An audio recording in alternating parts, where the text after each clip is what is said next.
ఈ రోజున cine actor Prakash Raj కూడా చెయ్యని తప్పుకు సారీ చెప్పించుకోవడంలో ఆనందం ఏంటో అని చెప్పేసి జస్ట్ ఆస్కింగ్ అని చెప్పేసి ఎక్స్ వేదికగా ఒక ప్రశ్న అయితే సంధించాడు.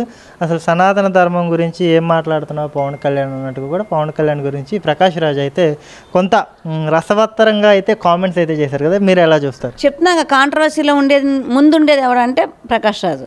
సో పవన్ కళ్యాణ్ గారు చెప్పిన మాట ఏంటి, అతను చెప్పిన దానికి అతను అసలు ఏమని ట్వీట్ చేశాడు? ఫస్ట్ మీ రాష్ట్రంలో జరిగిన దానికి మీరు దేశం మొత్తం ఎందుకు ఆపాదిస్తున్నారని చెప్పని మాటకే కదా పవన్ కళ్యాణ్ గారు ఆ రోజు ఎందుకు మాట్లాడలేదు, 150 పైచీలకు దాడులు జరిగినప్పుడు మీరందరూ ఎందుకు వచ్చి మాట్లాడలేదు, ఈరోజు ఎందుకు మాట్లాడుతున్నారని చెప్పనే కదా అడిగింది. సో దానికి ఏంటో ఆయన నేను వస్తున్నాను, నేను షూటింగ్లో ఉన్నాను, వస్తాను, మాట్లాడుతున్నాను ఏంటంటే ఆయన పిచ్చి పిచ్చి కామెంట్ ఆయనకు ఆయన హైప్ చేసుకుంటాడు. ఆయనకు ఆయన ఏంటంటే నేనే పెద్ద తోపుని లేకపోతే నేనే పెద్ద నాకే అన్నీ తెలుసు అని చెప్పి అనుకునే రకం. అక్కడ సూర్య వాళ్ళ అన్నదమ్ముల ఇద్దరు కార్తీక్ జరిగిన విషయంలో కూడా అతనుగా సారీ చెప్పాడా లేకపోతే పవన్ కళ్యాణ్ గారు చెప్పమని చెప్పారా? తనంతట తనే గిల్టీగా. ఎందుకంటే ఆ యాంకర్ అడిగే క్వశ్చన్ కూడా ఆ నిమిషం తను గిల్టీగా ఫీల్ అయ్యాడు.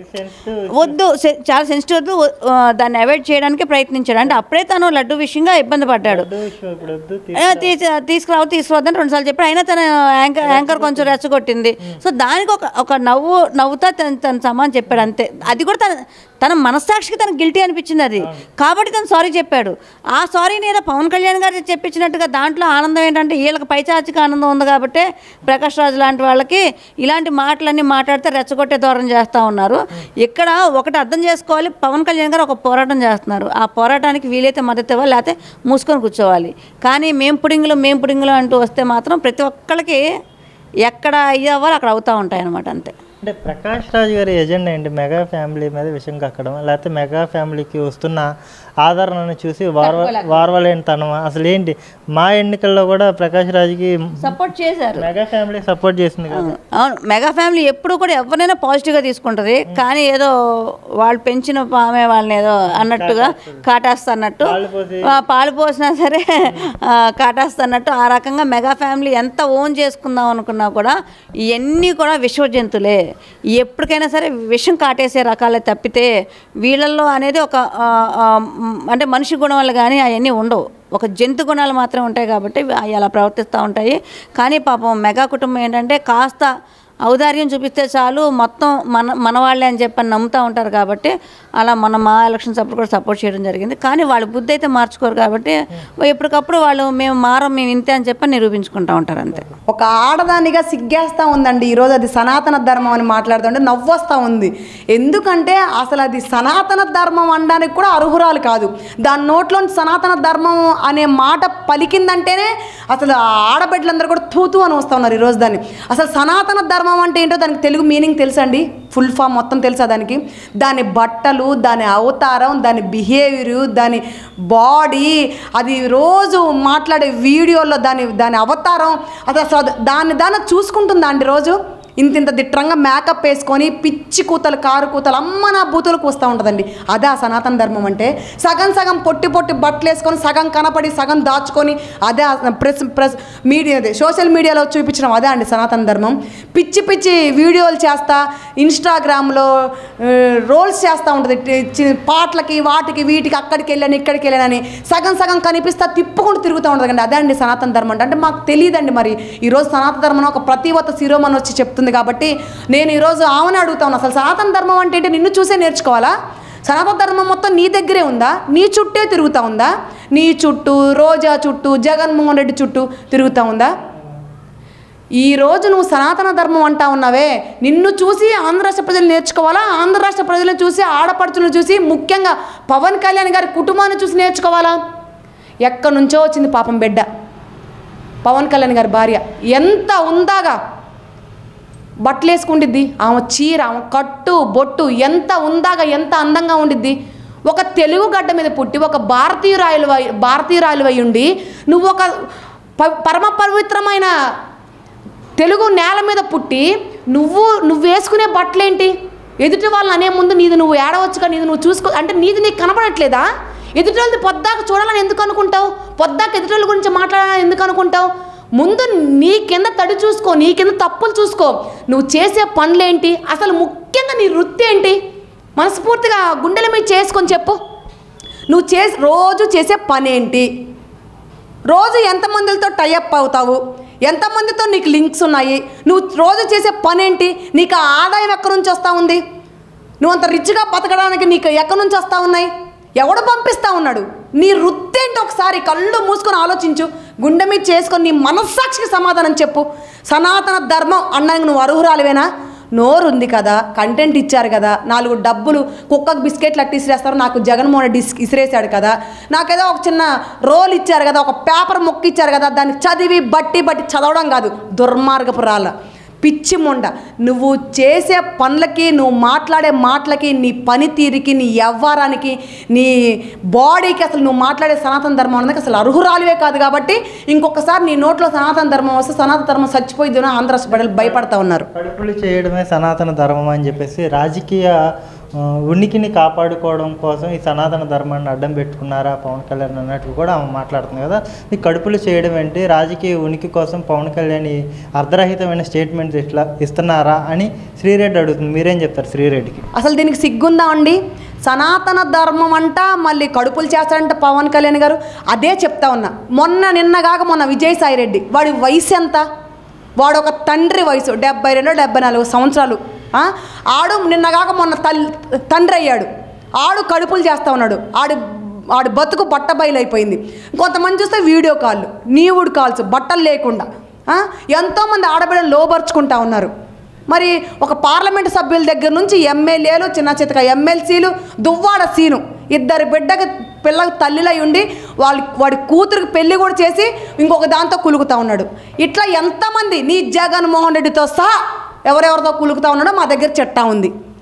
మీరు తప్పులు చేస్తా, మీరు కడుపులు చేస్తా, మీరు కప్పిపుచ్చుకుంటా, మీరు కడుపులు చేసి వదిలేస్తా.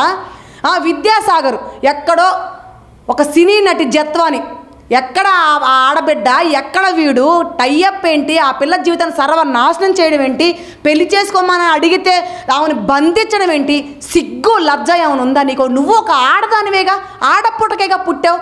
ఎంతోమంది ఆడబిడ్డలకు అన్యాయం జరిగింది. ఏ ఒక్కరోజు మాట్లాడి సావ్వే? అసలు నువ్వు ఆడదాని అన్న సంగతి మర్చిపోయావు కదా. అసలు నువ్వు ఆడదానివి కాదు కదా. ముందు ఆడదైతే ఎవరితో అట్లా మాట్లాడదు, ఆడదేవత అట్లా ప్రవర్తించదు, ఆడదేవత కూడా అట్లా బిహేవ్ చేయదు. కాబట్టి నువ్వు ఆడదానివి కాదులే. కానీ నీ జగన్మోహన్ రెడ్డి ప్రభుత్వంలో ఉన్నప్పుడు ఇన్ని చేశారు. నీ జగన్మోహన్ రెడ్డి పార్టీలో ఇంతమంది తప్పులు చేస్తూ ఉంటే నువ్వు ఇట్లా మాట్లాడడం ఎంతవరకు కరెక్టు? పవన్ కళ్యాణ్ ఎవరికి కడుపులు చేశాడు? నీకు చేశాడా? రోజాకి చేశాడా? లేకపోతే నీ జగన్మోహన్ రెడ్డి కుటుంబంలో ఉన్న వాళ్ళకి ఎవరికైనా చేశాడా? నీ జగన్మోహన్ రెడ్డి పార్టీలో ఉన్న వైఎస్ఆర్ కాంగ్రెస్ పార్టీలో ఉన్నటువంటి నాయకులకి, ముఖ్య నాయకులకి కుటుంబంలో ఎవరికైనా చేశాడా? అలా పిల్లలకి ఏమైనా చేశాడా? ఎవరికి చేశాడు కడుపులు? నువ్వు ఎక్కడ చూసావు? ఏ ఒక్కటైనా రుజువు ఇప్పించు.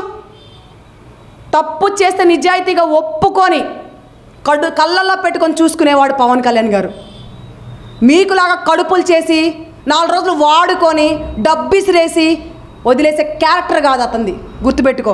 ఎవరికైనా న్యాయమే చేశాడు. 3 పెళ్ళిళ్ళు అంటా ఉన్నావు. ఇందాక కూడా నేను నీ వీడియో చూశాను. 3 పెళ్ళిళ్ళు కాదు 30 పెళ్ళిళ్ళు చేసుకుంటాడు. 30 మంది పిల్లల్ని, వాళ్ళ పిల్లల్ని సాధగలిగే సత్తా ఆయనకుంది. నువ్వెవతి మధ్యలో? నీకెందుకు? ఎవరి దగ్గర తప్పు చేసినా నిజాయితీగా వాళ్ళు పెళ్లి చేసుకొని వాళ్ళతో ఉంటూ వాళ్ళని మొత్తం ఎక్కడ చిన్న బయటికి రాకుండా ఇంట్లో పెట్టుకొని బతికిస్తూ ఉన్నాడు. అది కదా మగాడంటే, అతనిది కదా మగతనం అంటే. మీ లుచ్చాలు ఉన్నారు వైఎస్ఆర్ కాంగ్రెస్ పార్టీలో.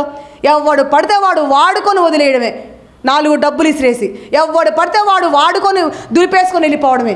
ఇదా బతుకు? పవన్ కళ్యాణ్ గారిని అనే స్థాయి అనేది నీకు చేసాడంటే కడుపు. అందుకే నీ పొట్ట ఎంతలా ఉంటుంది. ఎన్ని కడుపులు తీయించుకున్నావేంటి నువ్వు? ఒక మనిషి ముందు మాట్లాడే ముందు అతను ఎలాంటి వాడో అతని క్యారెక్టర్ తెలుసుకొని మాట్లాడు. పిచ్చివాగుడు వాగితే పుచ్చలేసిపోయిద్ది. ఒక పక్క చెప్పులు వేసుకొని దీక్షలు చేస్తున్నాడు అంటే దీక్షలు తీసుకున్న వాళ్ళకి ఫాలోవర్స్కి ఏం సందేశం ఇస్తున్నాడు పవన్ కళ్యాణ్ అని కూడా చెప్పుల విషయాన్ని ప్రధానంగా లేవనెత్తింది కదా. మొన్న మీరు కూడా దుర్గగుడికి వెళ్ళారు కళ్యాణ్ గారితో పాటు శుద్ధి కార్యక్రమానికి. ఆయన అక్కడ చెప్పులు వేసుకొని శుద్ధి చేశారు. అసలు చెప్పులు లేకుండానే దీక్ష స్వీకరించారంటే ఏం చెప్తారు? శ్రీరెడ్డికి సమాధానం. వసే పిచ్చి ముండా, అసలు నువ్వు ఎందుకు వాగుతున్నావో తెలియదు. నీకు తెలీదు పెట్టదు. తెలిసి తెలియని వాగుడు. చూస్తేనే మాట్లాడాలి. నేను లైవ్లో ఉన్నా. నిన్ననే వచ్చాడు పవన్ కళ్యాణ్. శుద్ధి కార్యక్రమానికి.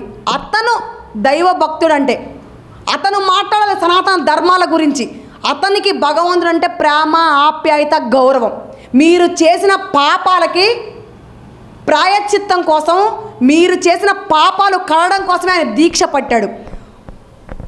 సొమ్ము ఒకటిది సోకు ఒకటిది లాగా మీరు సొమ్ము సోకు రెండు మీరు అనుభవిస్తే ఆ పాపాలని కడగడం కోసం దీక్ష పట్టి చెప్పులు లేకుండా నేల మీద పడుకుంటా ఉన్నాడు ఆయన. ఆయన గురించి మాట్లాడుతున్నాం.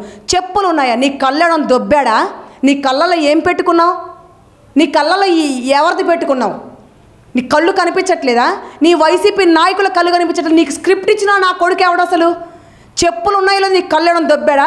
ఎంత నీకు కనీసం లుంగి కిందకు కూడా లేదు, నీకు చెప్పులు కనిపించకపోవడానికి లుంగి పైకి కట్టుకొని పాదాలతో ఆయన చేశాడు. పాదాలతోనే నడిచి కారు ఎక్కాడు. పాదాలతోనే ఆయన ప్రెస్ మీట్ మాట్లాడాడు. చూసి మాట్లాడు. నీకు చూడడం చేత కాకపోతే కళ్ళజోడు నీ ఫోన్కి ఆ వీడియో పంపిస్తా. నోరుంది కదా అని సోషల్ మీడియాలో పిచ్చి పిచ్చి వాగుడు, తప్పుడు వాగులు, తప్పుడు సమాచారం ప్రజలకు అందజేస్తే జుట్టు పట్టుకొని కొడతాం. గుర్తుపెట్టుకో, పవన్ కళ్యాణ్ అనేవాడు దైవ భక్తుడు. మీకులాగా చర్చికి వెళ్తే హిందూ సనాతన ధర్మాలని మర్చిపోవడం, హిందూ సనాతన ధర్మాలు ఉంటే చర్చిలు మర్చిపోవడం, ముస్లిమ్స్ మర్చిపోవడం కాదు ఆయన. ఎక్కడైనా సరే, ఎక్కడ ఏ దేవుడికి ఏ ఇంపార్టెన్స్ ఇవ్వాలో, ఏ ప్రాధాన్యత ఇవ్వాలో అది ఇస్తాడు అతను. ప్రతి ఒక్క దేవుడు అందరూ ఒకటే అని కొలిచే పవన్ కళ్యాణ్ ఆయన ప్రేయర్ చేయించుకుంటాడు, మసీదులకు వెళ్తాడు, సనాతన ధర్మంలో ఉన్న హిందూ గుళ్ళకి వెళ్తాడు. ఆయన అసలైన భారతీయుడు అంటే. అలాంటి ఆయన గురించి నువ్వు మాట్లాడుతూ ఉన్నావు ఈరోజు. అలాంటి ఆయన గురించి నేను మాట్లాడే స్థాయి అనేది అసలు చెప్పులు వేసుకున్నాడు అంటావు. నీ కళ్ళవడం దొబ్బాడని చూసుకో ముందు.